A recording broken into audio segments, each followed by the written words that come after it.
Hernán Parra Podcast.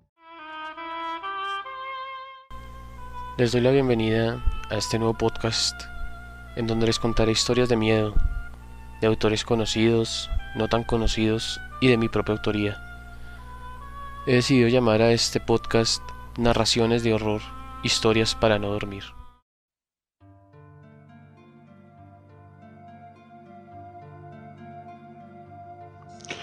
Les doy la bienvenida a este podcast donde conocemos los mejores cuentos de terror. El día de hoy les traigo el cuento Sentencia de muerte para la grosería de Jack Ritchie. Un cuento que narra la historia de un hombre que fue sentenciado por su médico debido a una grave enfermedad a 6 meses de vida. El hombre comienza una serie de castigos a las personas que son groseras, no solo con él, sino con todos los demás. Poco a poco se va generando un pánico entre las personas, y esto sirve para que las personas piensen bien si quieren ser groseras, ya que hay un loco matando a todas las personas que no se portan bien con los demás. Sin más, los invito a escuchar este gran cuento de terror para que recapacitemos cuando seamos groseros con alguien. Sin más, bienvenidos y comenzamos. Sentencia de muerte para la grosería. Autor, Jack Ritchie. ¿Qué edad tiene usted?, pregunté. Sus ojos no se separaban del revólver que yo sostenía en la mano. Escuche, señor, no hay mucho dinero en la registradora, pero lléveselo todo. No le proporcionaré dificultades. No me interesa en absoluto su asqueroso dinero, al menos desde su punto de vista. Podría usted haber vivido otros 20 o 30 años más si se hubiera tomado la más mínima molestia de ser cortés. El hombre no me comprendió. Vaya a matarle, añadí, por culpa del sello de 4 centavos y por el dulce. El hombre no sabía lo que yo quería decir con aquello del dulce, pero sí parecía caer en la cuenta sobre lo del sello. El pánico se exteriorizó en sus facciones. Usted debe estar loco. No puede matarme a causa de eso. Sí que puedo. Y así lo hice. Cuando el doctor Brille me dijo que solamente me quedaban 4 meses de vida, me sentí, por supuesto, muy perturbado. ¿Está usted seguro de que no se han mezclado las radiografías mías con otras?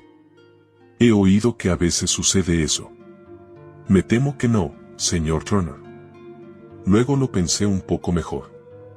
Los informes del laboratorio, quizá mi nombre figuraba equivocadamente en alguno de ellos. El médico movió lentamente la cabeza. Lo he comprobado detenidamente, cosa que hago siempre en estos casos. Es práctica de seguridad, ¿comprende usted?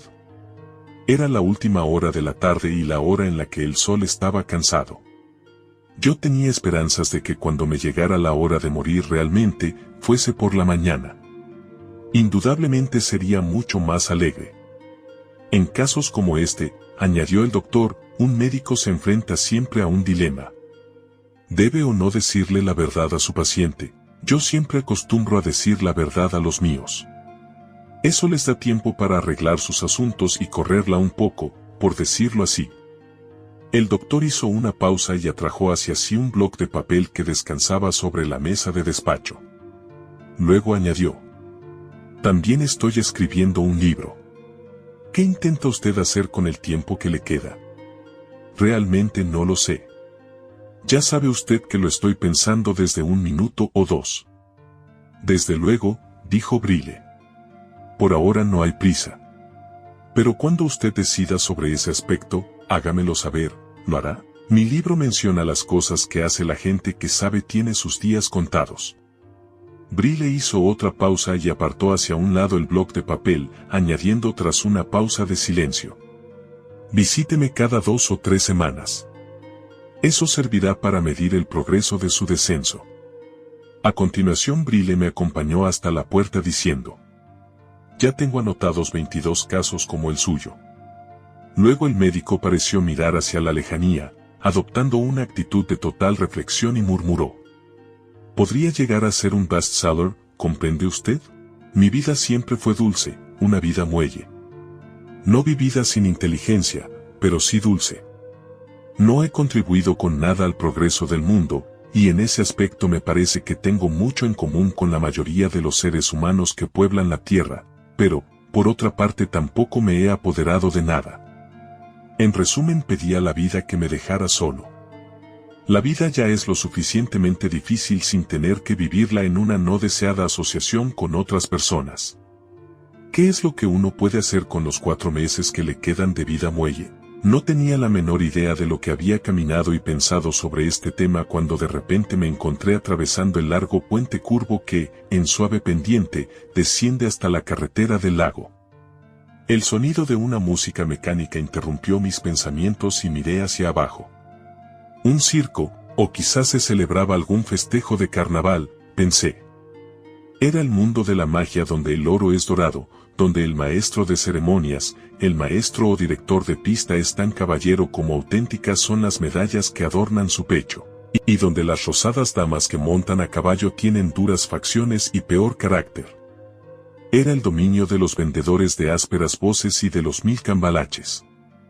Siempre tuve la impresión de que la desaparición de los grandes circos podía considerarse como uno de los avances culturales del siglo XX, y, sin embargo, en aquellos momentos descubrí que sin darme cuenta descendía hasta el pie del puente y al cabo de unos momentos me encontraba a medio camino del circo entre unas filas de barracas donde se exhibían las mutaciones humanas para entretenimiento de los niños. Pronto llegué hasta la entrada principal del circo y contemplé perezosamente al aburrido taquillero que se hallaba cómodamente situado en una elevada cabina junto a la puerta principal.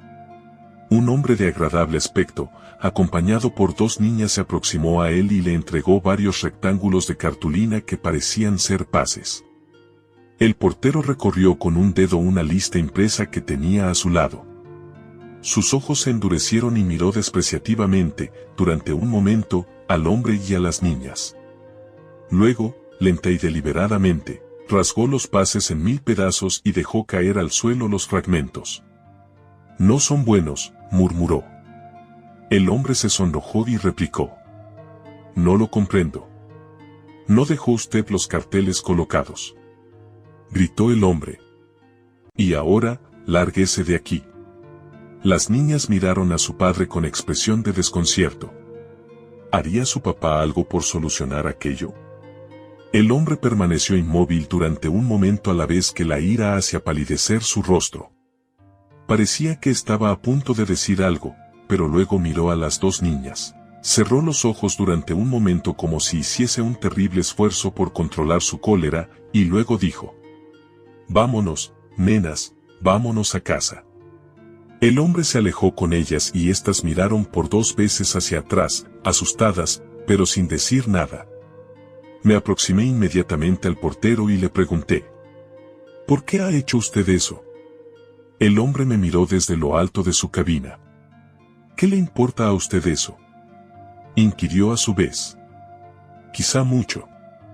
El portero me estudió durante un momento con gesto de irritación y luego respondió: porque no dejó los carteles colocados. Ya lo escuché antes. Ahora explíqueme qué es eso. El hombre respiró con tanta dificultad como si le costara dinero y dijo: nuestro agente avanzado va de ciudad en ciudad semanas antes de que nosotros lleguemos, un par de semanas antes todo lo más. Deja en todos los sitios carteles anunciando el espectáculo que traemos, y los deja en donde puede, en las abacerías, zapaterías, mercados, cualquier lugar donde el propietario pueda adheridos a su escaparate para dejados allí hasta que el espectáculo llegue a la ciudad. Por el servicio se le regalan 2 o 3 pases. Pero algunos de estos tipos no saben que el servicio se comprueba, o mejor dicho que lo comprobamos. Si los carteles no están en el escaparate cuando llegamos a la ciudad, entonces los pases quedan sin validez alguna. Comprendo, dije secamente. Y por eso usted rompe los pases en sus mismas narices y delante de los niños. Evidente ese hombre quitó los carteles de su establecimiento demasiado pronto. O quizá esos pases se los ha regalado otro hombre que quitó los carteles de su establecimiento. ¿Y qué diferencia hay? Los pases no sirven. Quizá no haya diferencia alguna en eso. Pero, ¿se da usted perfecta cuenta de lo que acaba de hacer? Los ojos del hombre se entornaron tratando de estudiarme y de calcular el poder que podría tener yo. Luego añadí: ha cometido usted uno de los actos humanos más crueles. Ha humillado usted a ese hombre delante de las niñas, de sus hijas. Les ha infligido usted una herida cuya cicatriz perdurará a lo largo de todas sus vidas. Ese hombre se llevará a casa a las niñas y su camino será largo, muy largo. ¿Y qué podrá decirle a sus hijas? ¿Es usted polizonte? No, no soy polizonte. Los niños de esa edad consideran a su padre como el mejor hombre del mundo. Le consideran el más amable, el más cariñoso, el más valiente de todos. Y ahora siempre recordarán que un hombre, otro hombre, se portó mal con su padre, y él no pudo hacer nada. De acuerdo, rompí sus pases. ¿Por qué no compró entradas corrientes? ¿Es usted algún inspector de la ciudad? No, tampoco soy un inspector de la ciudad. ¿Y esperaba usted que ese hombre comprara entradas después de la humillación que acababa de sufrir? Usted dejó al hombre sin recursos morales. No podía comprar entradas y no podía tampoco crear una bien justificada escena porque estaban los niños delante. No pudo hacer nada. Nada en absoluto sino retirarse con las dos niñas que deseaban ver su miserable circo y ahora ya no pueden hacerlo. Miré al pie de su cabina. Allí estaban todavía los fragmentos de muchos más sueños, las ruinas de otros hombres que habían cometido el crimen capital de no dejar en sus escaparates los carteles el tiempo suficiente. Luego añadí: pudo usted decir, lo siento, señor, pero sus pases no son válidos. Y luego explicar cortés y pacíficamente por qué. No me pagan para ser cortés, dijo el hombre enseñando una dentadura amarillenta. Y, señor, me gusta romper pases. Me produce satisfacción. ¿Comprende? Allí estaba. Aquel elemento era un hombrecillo al que se le había concedido un pequeño poder y lo empleaba como un César. El hombre se levantó a medias de su asiento y añadió: ahora lárguese de aquí, señor, antes de que baje y se lo haga comprender de otra manera. Sí. Era un hombre dotado de crueldad. Una especie de animal nacido sin sentimientos ni sensibilidad y destinado en el mundo a hacer todo el daño que pudiese mientras existiera. Era una criatura que debía ser eliminada de la faz de la tierra. Si yo tuviese el poder de... Miré durante un momento hacia aquel retorcido rostro y luego giré sobre mis talones para alejarme. En la parte alta del puente, tomé un autobús y me apeé en una tienda de artículos para deporte que había en la calle 37. Compré un revólver del calibre 32 y una caja de munición. ¿Por qué no asesinamos? ¿Porque no sentimos la justificación moral de tal acto final? O quizás se debe más a que tememos las consecuencias si nos descubren, lo que nos pueda costar, a nuestras familias o a nuestros hijos. Y así sufrimos las humillaciones y los insultos con tremenda docilidad, las soportamos porque eliminados nos costaría aún más sufrimientos de los que ya padecemos. Pero yo no tenía familia ni amigos íntimos. Y solamente me quedaban 4 meses de vida. El sol se había puesto y las luces de la feria brillaban cuando me apeé del autobús en el puente. Miré hacia la cabina del circo y allí estaba todavía el hombre sentado en su garita. ¿Cómo debía hacerlo?, me pregunté. Vi cómo otro hombre le relevaba en su puesto, al parecer con gran alivio del primero. Encendió un cigarrillo y comenzó a caminar lentamente hacia el oscuro frente del lago.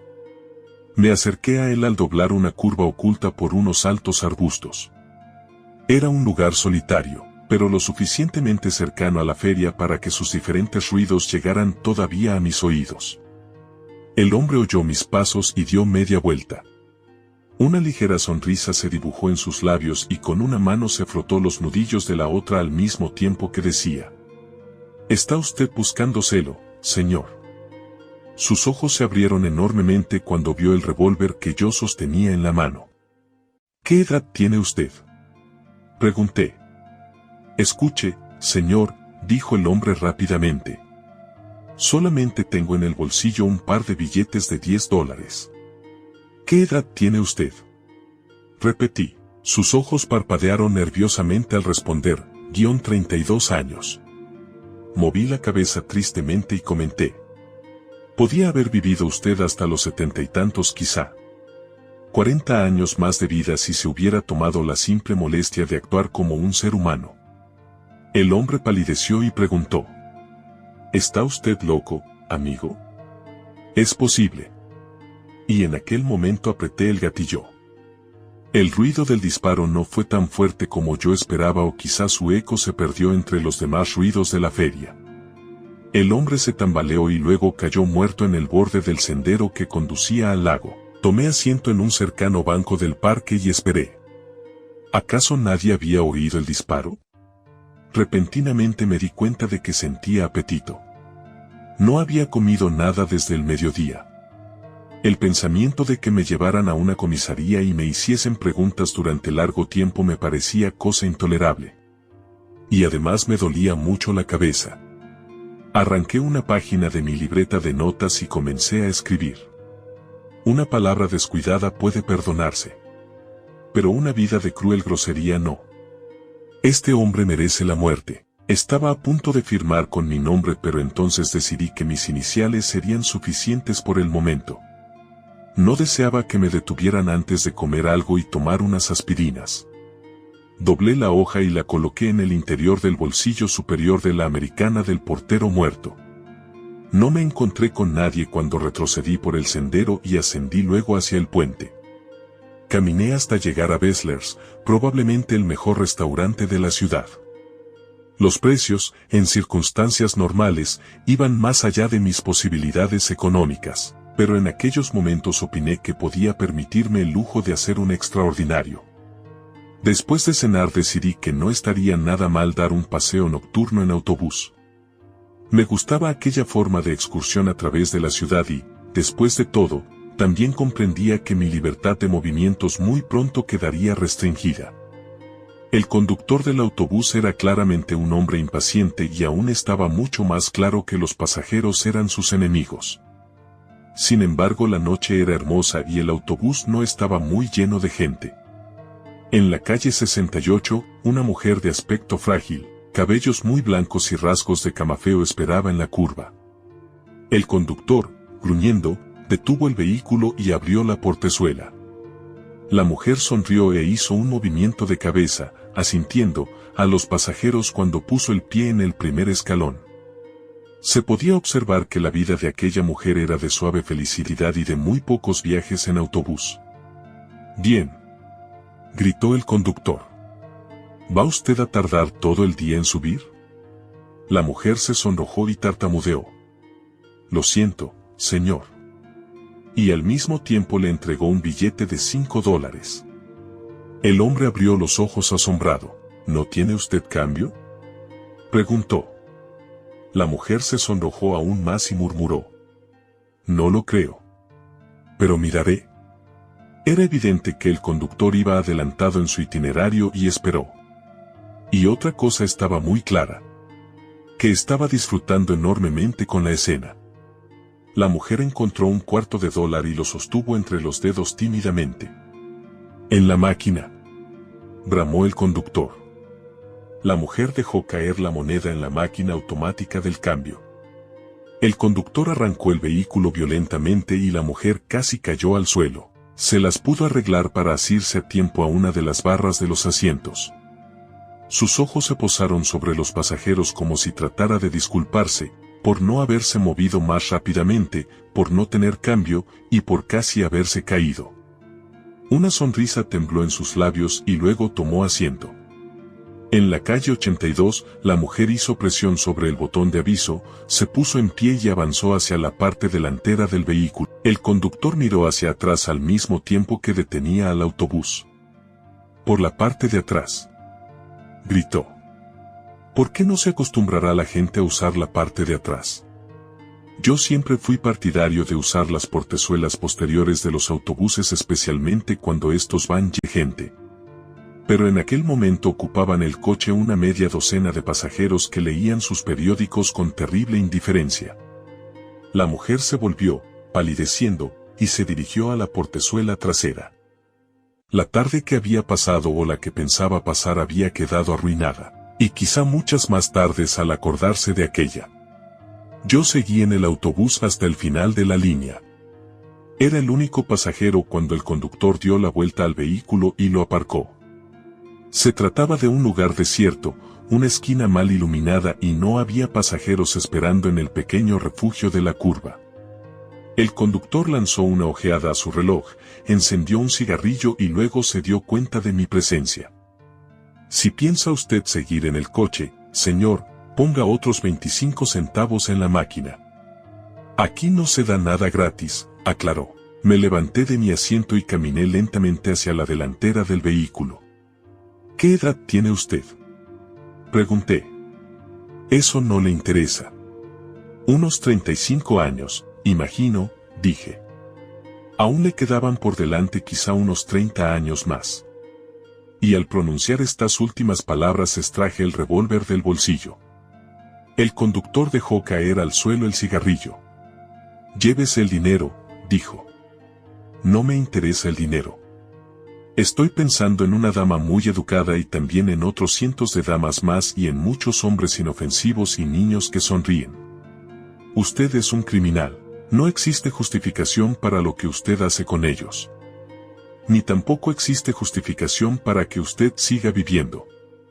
Y le maté. Tomé asiento y esperé. Al cabo de 10 minutos aún estaba sentado solo en compañía del cadáver. Me di cuenta de que tenía sueño. Un sueño increíble. Sería mejor dormir durante toda una noche y luego entregarme a la policía. Escribí mi justificación sobre la muerte del conductor en otra hoja de papel, añadí mis iniciales y se la metí en un bolsillo. Tuve luego que caminar a lo largo de 4 manzanas de casas antes de encontrar un taxi que me llevara a mi apartamento. Dormí profundamente y quizás soñé. Pero si lo hice, mis sueños fueron agradables e inocuos. Eran casi las 9 de la mañana cuando desperté. Después de ducharme y desayunar calmosamente, elegí mi mejor traje. Recordé que aún no había pagado la factura mensual del teléfono. Extendí un talón y luego lo metí en un sobre en el que escribí la adecuada dirección. Luego descubrí que no tenía sellos. No importa, me dije, compraré uno de camino a la comisaría. Casi había llegado a esta última cuando de nuevo recordé el sello. Me detuve en un almacén de la esquina más próxima. Era un lugar en el que jamás había entrado antes. El propietario, ataviado con americana blanca, se hallaba sentado tras el mostrador leyendo el periódico y un vendedor a comisión hacía notas en un libro de pedidos.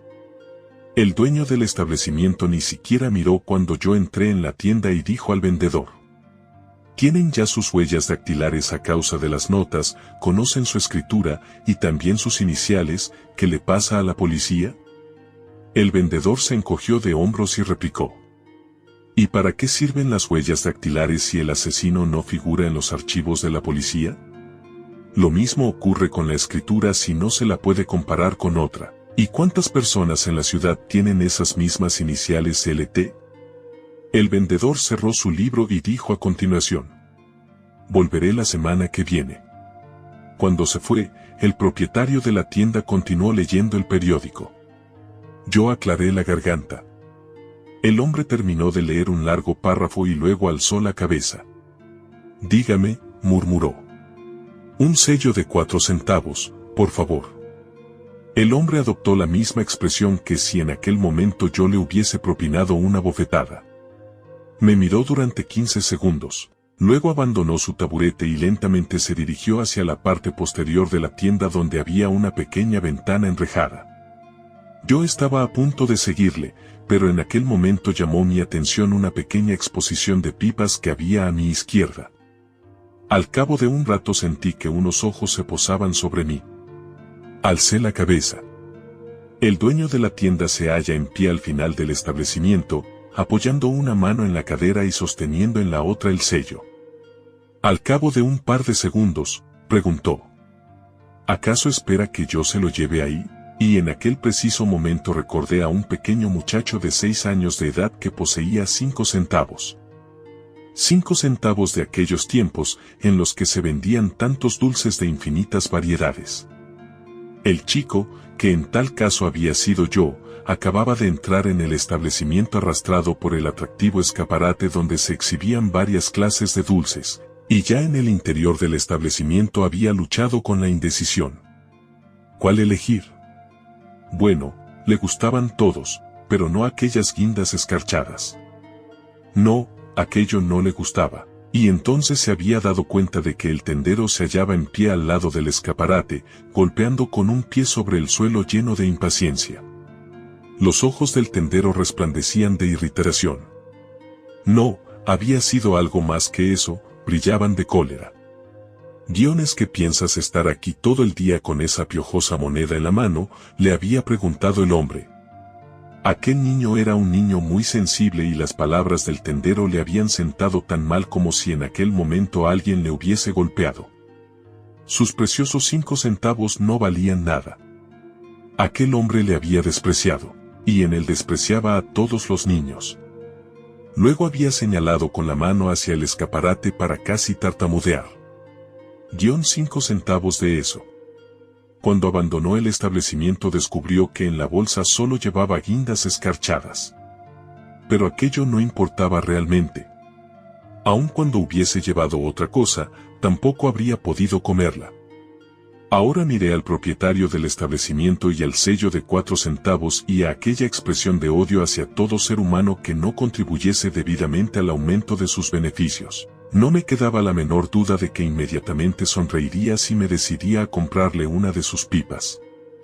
Pero volví a pensar en el sello de 4 centavos y en aquel paquete de guindas que había arrojado a la basura hacía muchos años. Avancé hacia el fondo del almacén y saqué el revólver del bolsillo. —¿Qué edad tiene usted? —pregunté. Cuando murió no esperé más que el tiempo suficiente para escribir una nota. Esta vez había matado para vengar unas horas de mi infancia y realmente necesitaba un trago. Caminé a lo largo de varias casas de la misma calle y entré en un pequeño bar. Pedí un coñac y un vaso de agua. Al cabo de 10 minutos escuché el ulular de la sirena de un coche patrulla. El dueño del bar se acercó a la ventana. —Es en esta misma calle —dijo al mismo tiempo que se quitaba la americana blanca. —Voy a ver qué es lo que ocurre. Por favor, señor, si viene alguien diga usted que regreso enseguida. Luego colocó la botella de coñac sobre el mostrador y añadió: sírvase usted mismo, pero dígame luego cuántas ha tomado. Sorbí pacíficamente el coñac y contemplé desde mi taburete la llegada de más coches patrulla y a continuación la de la ambulancia. El dueño del bar regresó al cabo de 10 minutos seguido por un cliente. —Una cerveza corta, yo, pidió este último. —Este es mi segundo coñac, advertí yo. Yo recogió las monedas que yo deposité en el mostrador, y dijo: han asesinado al abacero de ahí abajo. Parece que ha sido el hombre que mata a la gente que no es cortés. El cliente observó cómo yo servía la cerveza en el vaso y preguntó: ¿cómo sabes eso? Bien pudo ser un atraco. Yo movió la cabeza negativamente. No. Fred Masters, el que tiene la tienda de televisión al otro lado de la calle, encontró el cadáver y leyó la nota.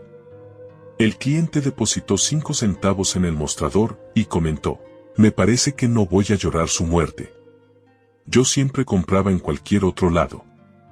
Ese tipo te vendía como si te estuviera haciendo un gran favor. Joe asintió con un movimiento de cabeza y replicó: sí. No creo que nadie de la vecindad vaya a echarle mucho de menos. Era bastante inaguantable. Yo estaba a punto de salir del bar y acercarme hasta el almacén para entregarme, pero entonces pedí otro coñac y saqué del bolsillo mi libreta de notas. Comencé a extender una lista de nombres.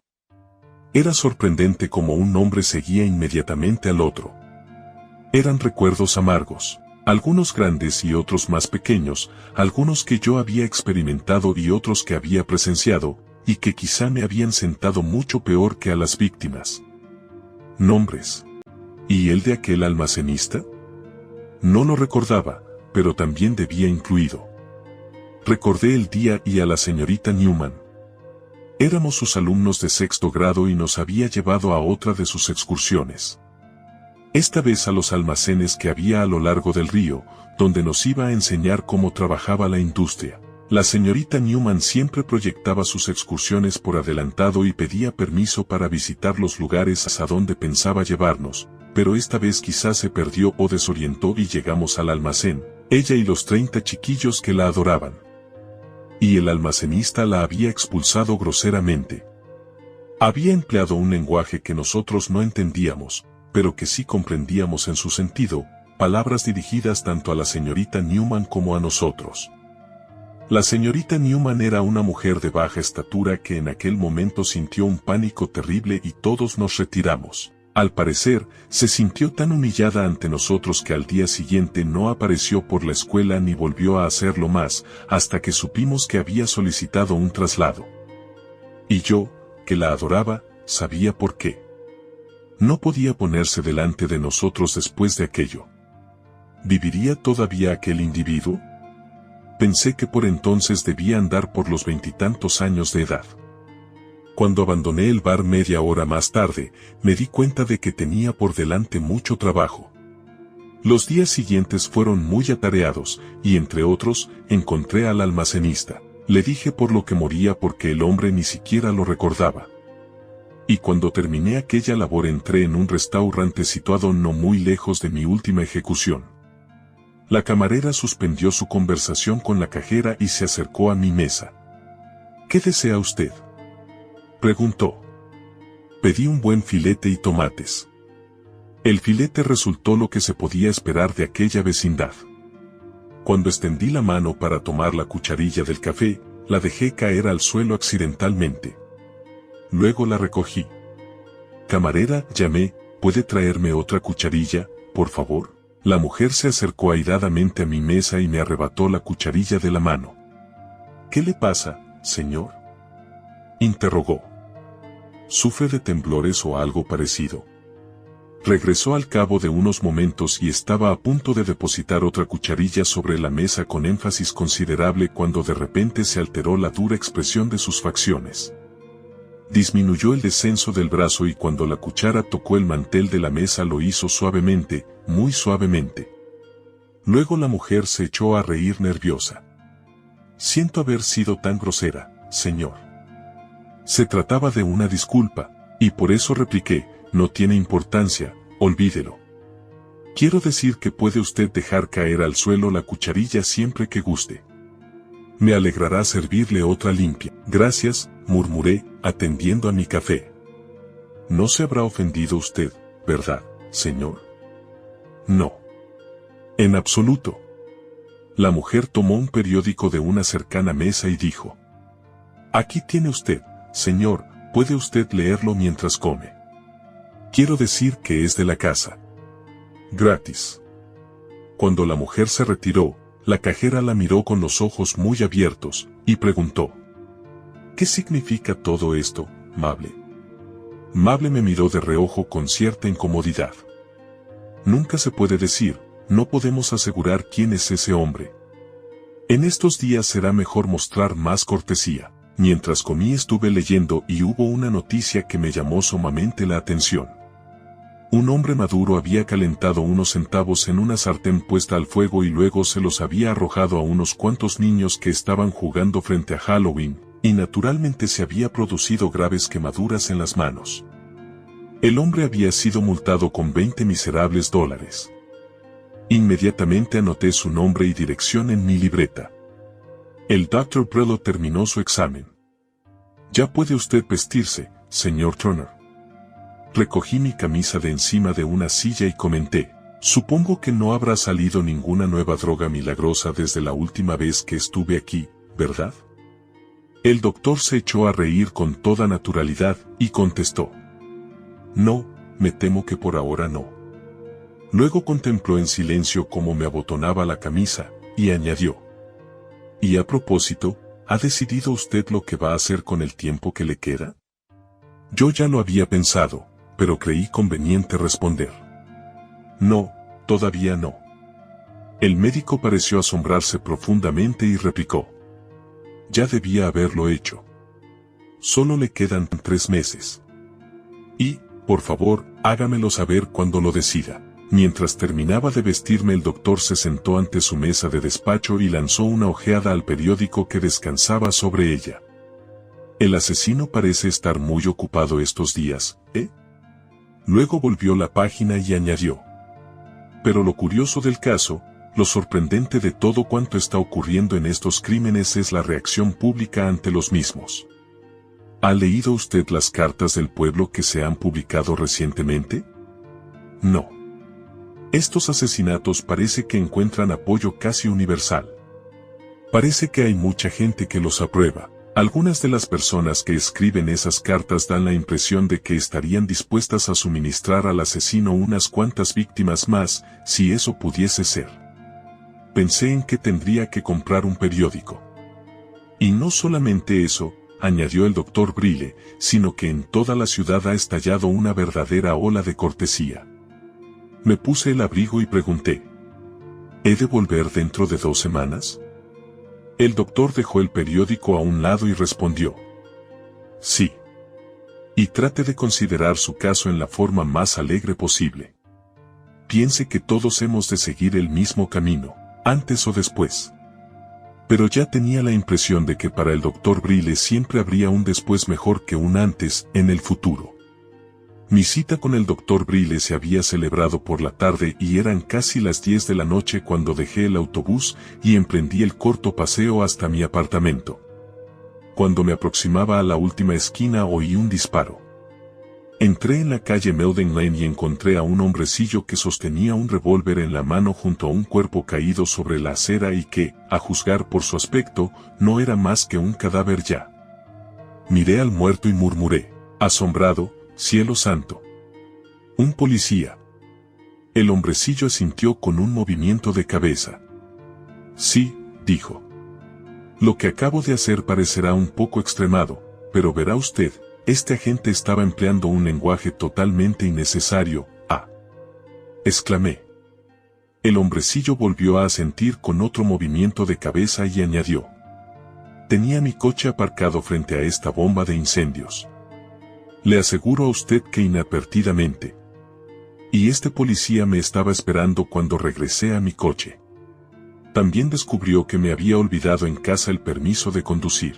Yo no hubiese actuado como lo hice si el hombre se hubiese limitado a extenderme una multa, pues yo era culpable y lo admito, señor, pero no se contentó con eso. Hizo embarazosas observaciones acerca de mi inteligencia, de mi vista y sobre la posibilidad de que yo hubiera robado este coche, y finalmente puso en duda la legitimidad de mi nacimiento». El hombrecillo parpadeó nerviosamente ante el recuerdo de esta última observación y añadió casi en voz baja: «Y mi madre era un ángel, señor, un verdadero ángel».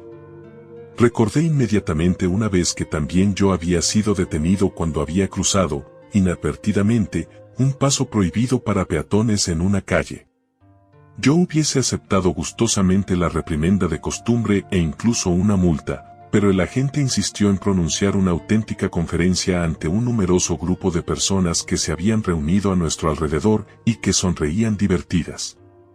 Fue de lo más humillante. El hombrecillo miró a la pistola que sostenía en la mano y dijo: «Compré hoy mismo esto, y realmente intentaba emplearla con el superintendente de la casa donde vivo. Es un fanfarrón». Yo comenté, asintiendo con un movimiento de cabeza: «Insolentes individuos». El hombrecillo suspiró hondo. «Pero ahora supongo que tendré que entregarme a la policía, ¿no le parece?». Lo pensé un poco y el hombrecillo me miró fijamente. Luego el hombrecillo aclaró la garganta y añadió: «¿No le parece a usted que debería dejar una nota sobre ese cadáver? Verá usted, estuve leyendo en el periódico acerca de...». Inmediatamente le presté mi libreta de notas. El hombrecillo escribió unas cuantas líneas, firmó con sus iniciales y depositó la hoja de papel entre los botones de la guerrera del agente muerto. Luego me devolvió la libreta, diciendo: «Tengo que recordar comprar una como esta». Acto seguido abrió la portezuela del coche y preguntó: «¿Quiere que le deje en algún sitio?». «No, gracias. Hace una buena noche y prefiero pasear». Agradable individuo, pensé, cuando el coche se alejó. Era una lástima que no hubiese muchos como él. Y este ha sido el cuento de hoy. Sentencia de muerte para la grosería. Si les gustan estas narraciones, los invito muy cordialmente a que en YouTube me busquen como Hernán Parra Podcast. Ahí encontrarán todos los contenidos que tengo disponibles.